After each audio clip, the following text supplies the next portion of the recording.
Olá, tudo bem com vocês? Eu sou a Lívia. Eu sou o Eric. E nós estamos aqui no nosso podcast Refletir para Discernir. E hoje é com muita alegria que nós estamos trazendo aqui João Eudes Gondim para falar de um tema, até desmistificar um tema, que é uma das religiões, talvez a primeira que nasceu aqui no Brasil, né?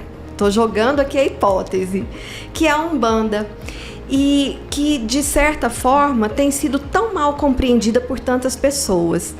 Então, Eudes, eu gostaria que você se apresentasse primeiro, contasse um pouquinho da sua história, para a gente poder começar nesse assunto.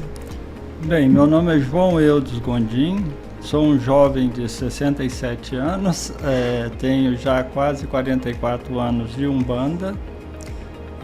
Quando conheci a minha esposa, nós dois éramos espiritualistas, mas não tínhamos uma religião. À época morávamos em Anápolis, conversamos com algumas pessoas e acabamos optando pela Umbanda. E desde então estamos na Umbanda. Eu super me afinizo, né, com essa religião, nasci espírita também, até de certa forma dentro da própria Umbanda. E permeio entre o que as pessoas chamam de espiritismo, o kardecismo, como elas falam, e a Umbanda, porque é algo que toca profundamente o meu coração.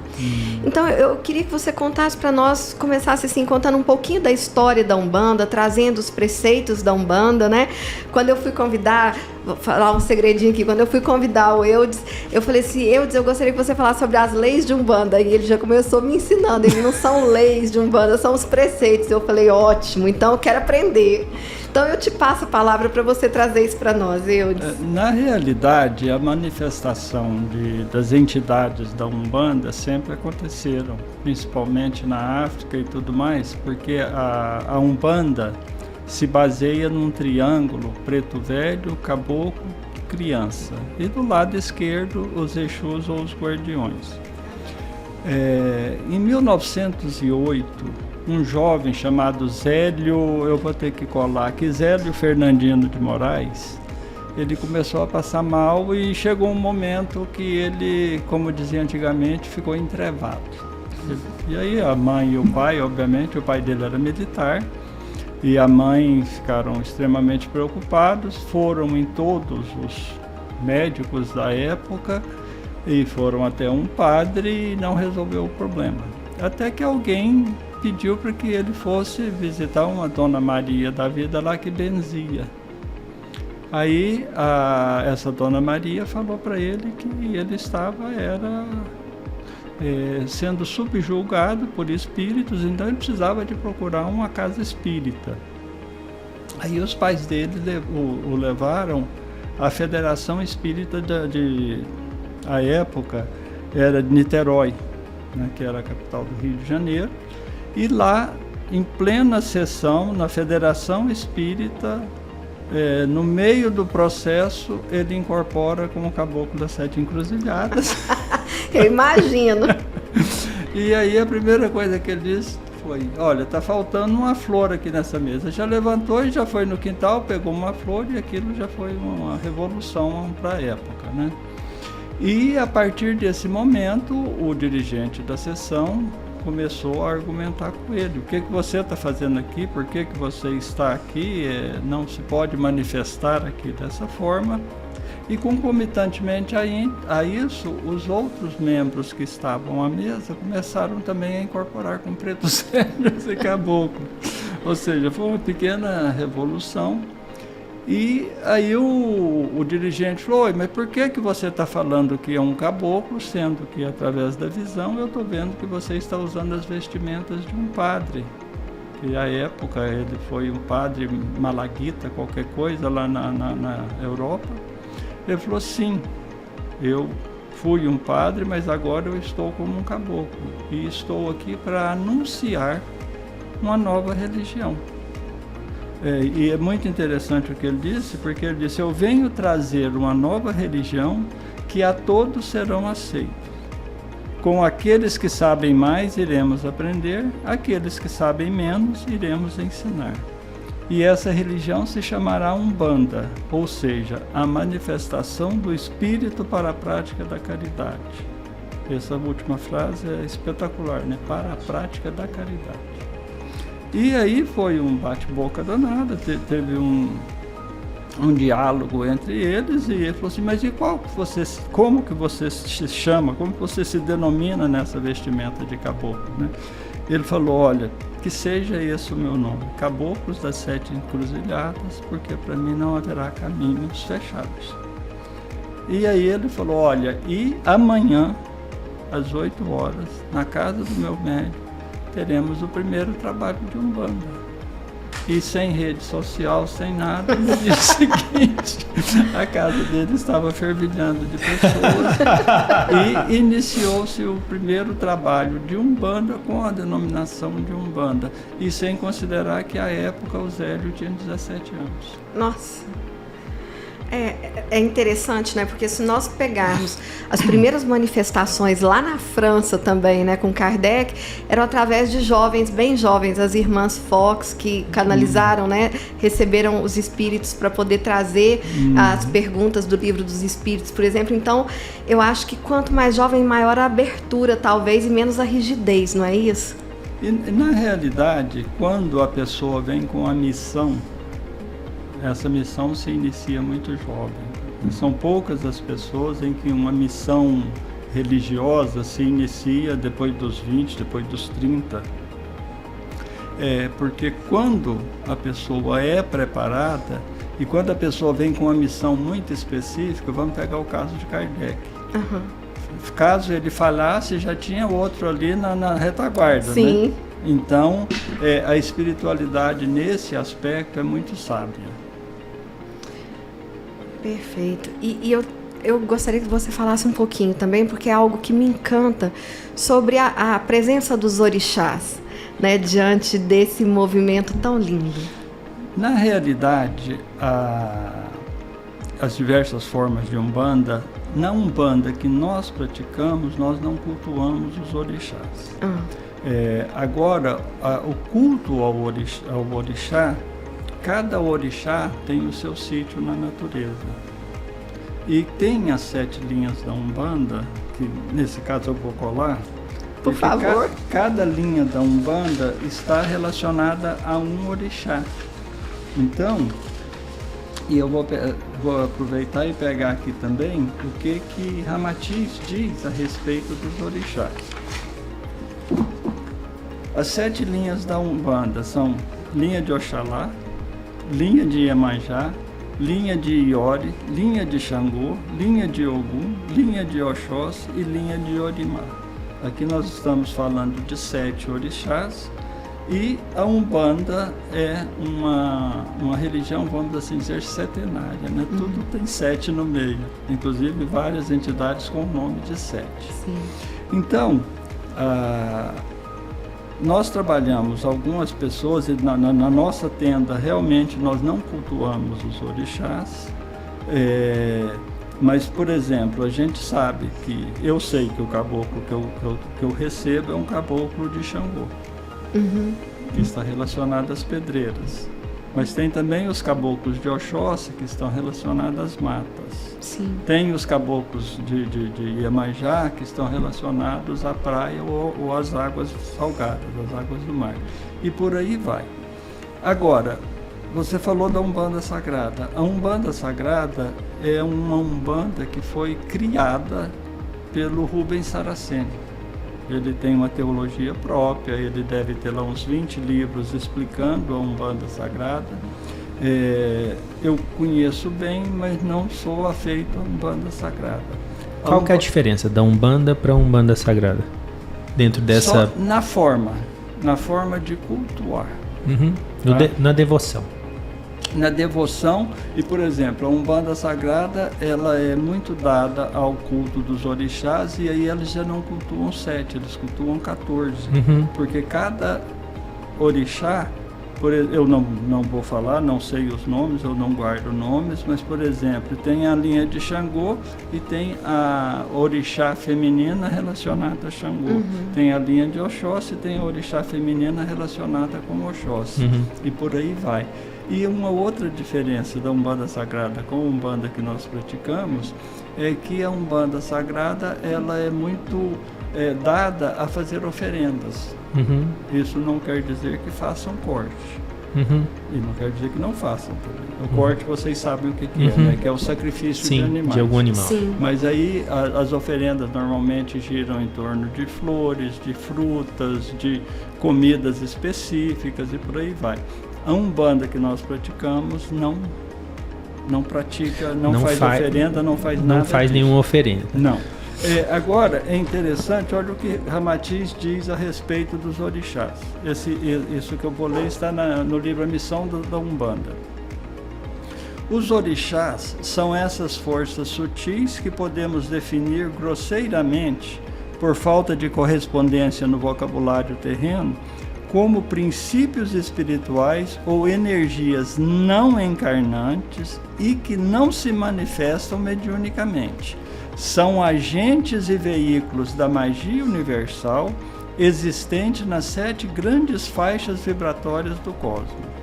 Para vosso entendimento, podemos dizer que esses orixás dão sustentação à vida e ao equilíbrio planetário, regulamentando as energias ou forças telúricas, ígneas, eólicas e hídricas, presentes no plano astral em formas sutis e materializadas no plano físico em relação com os 4 elementos que são a terra, o fogo, o ar e a água. São em número de 7 vibrações com frequências próprias, que são aquelas que eu já falei, Oxalá, Iemanjá, Iori, Xangô, Ogum, Oxóssi e Orimá. Então, agora tem um fato interessante com relação aos orixás, porque aqui eu baseei tudo que eu anotei aqui em cima do que diz Ramatiz. Mas na África, por exemplo, existem 380 orixás. Sim. Matriz africana traz uma gama muito maior, né? Cada vila, cada aldeia tem os seus orixás, porque lá eles consideram a pessoa que era o curandeiro da tribo, que foi uma pessoa que se destacou demais, quando ele faleceu, ele passa a ser um orixá. Então tem aldeia que cultua um orixá e tem outra aldeia que não tem a menor ideia que orixá é aquele. Então aqui, e como vocês puderam ver, Ramatiz coloca os orixás assim como energias realmente extremamente superiores. E um fato interessante aqui que não são nem encarnantes, ou seja, não encarna e não manifestam mediunicamente. Aí se fizerem aquela pergunta, mas e no candomblé? Eu ia fazer agora, você antecipou. E no candomblé? Na realidade, no candomblé, não há a incorporação dos orixás, porque eles não incorporam. Vou usar o termo incorporação da energia do orixá. O orixá não manifesta fisicamente, se você for lá conversar com ele, ele não estará lá. Mas o médium, naquele momento de transe, ele assume a energia daquele orixá. E nesse processo todo, entre os caboclos, entre os pretos velhos, entre os herês, né, as crianças, como que se dá o processo de ajuda às pessoas que buscam? Porque quando a gente vai em um centro de Umbanda, a gente vê, por exemplo, lá na tenda onde você está atuando. Eu já fui lá várias vezes, pretendo ir muito mais ainda. Mas quando a gente chega lá e nós somos atendidos por um médium que está recebendo, por exemplo, um preto velho ou uma criança, como que se dá o trabalho com esses médiums para acessar da forma mais limpa possível essa entidade e prestar socorro às pessoas que vão até ali buscar? Esse é o grande problema da mediunidade na Umbanda. Primeiro, não existe mais mediunidade 100% que é aquela que apaga a pessoa inconsciente, não existe mais. Todos nós temos consciência daquilo que nós estamos fazendo. Dependendo da situação, dependendo do tipo da consulta, dependendo da entidade, você lembra mais ou menos o que aconteceu. eu vou até abrir um parênteses aqui, dizem que a maioria do que as entidades falam está sendo dito ao médium e não ao consulente. Então o conselho está mais direcionado ao próprio médium do que ao consulente. Mas vamos dizer como que é o processo. Cada um dessas entidades, dessas linhas, elas estão relacionadas a um chakra.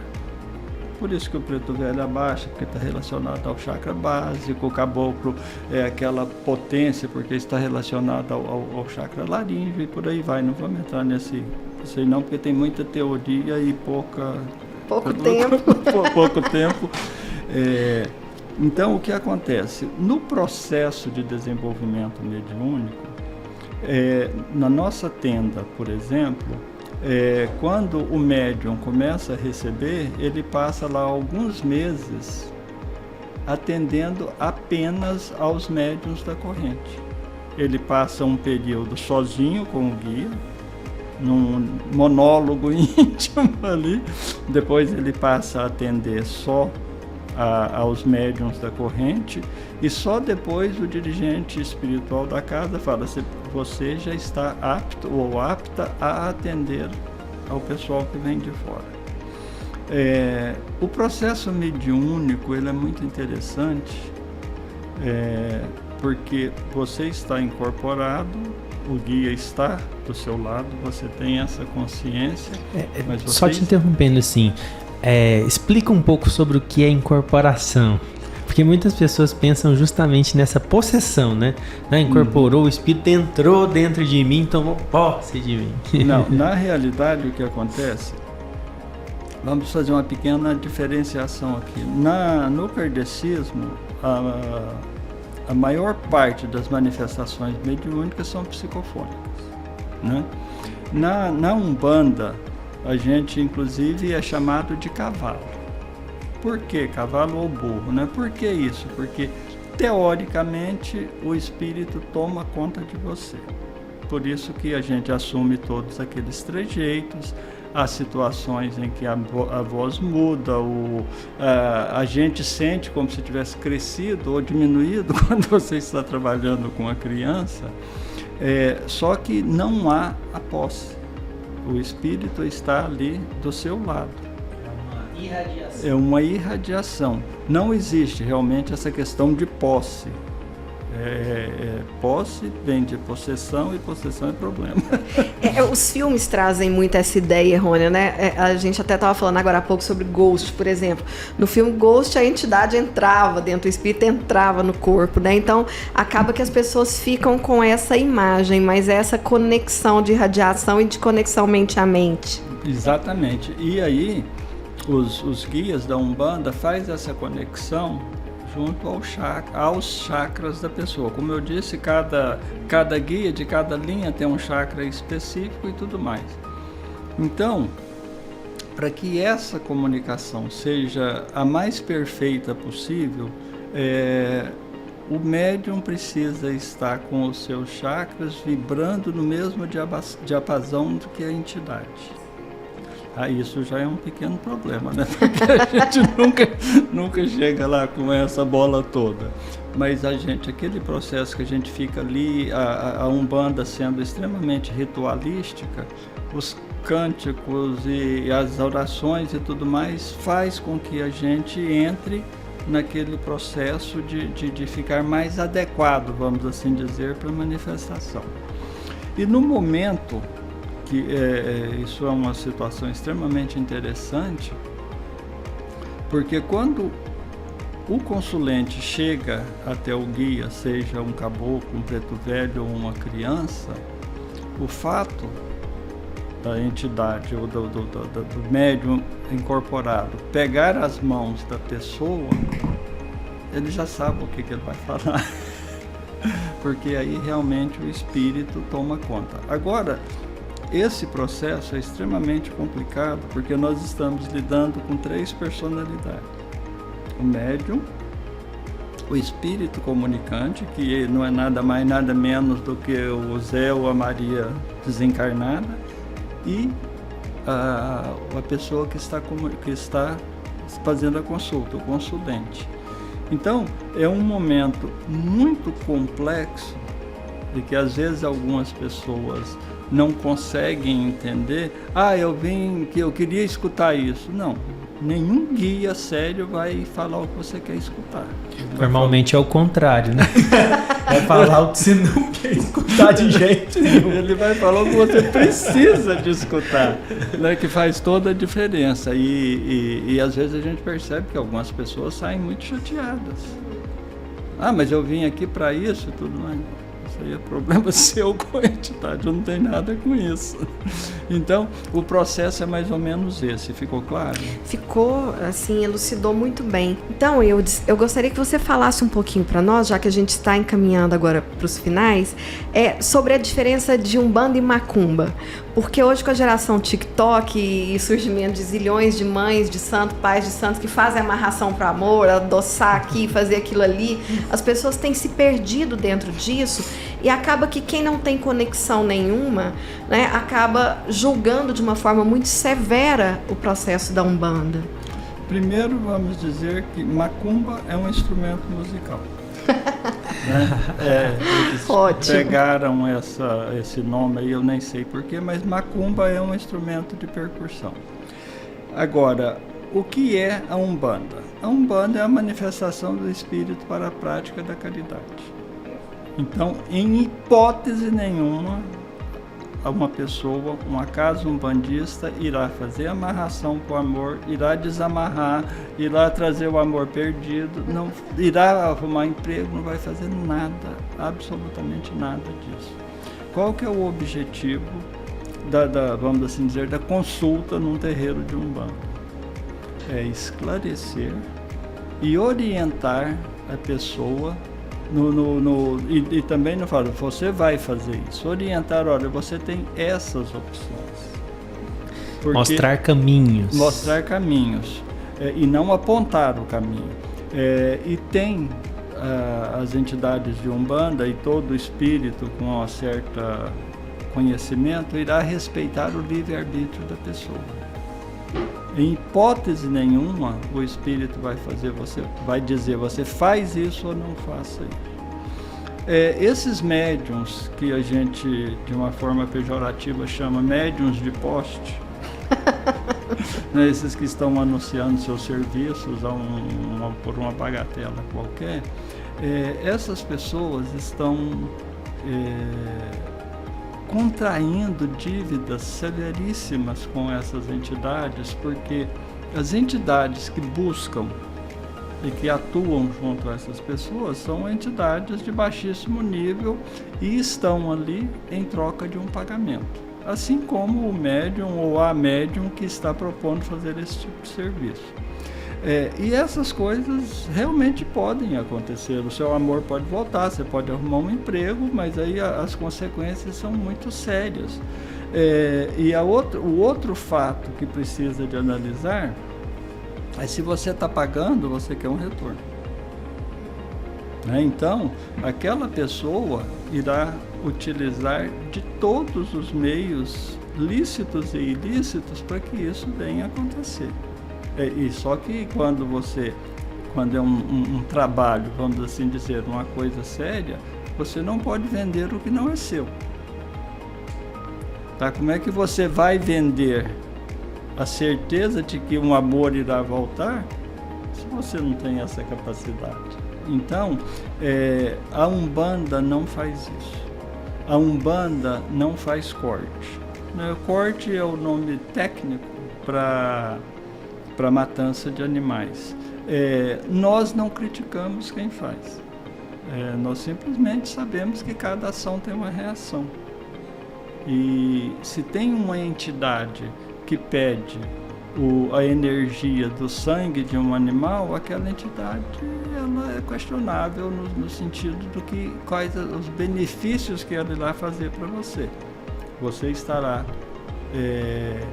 com certeza arrumando uma encrenca para algumas encarnações futuras aí.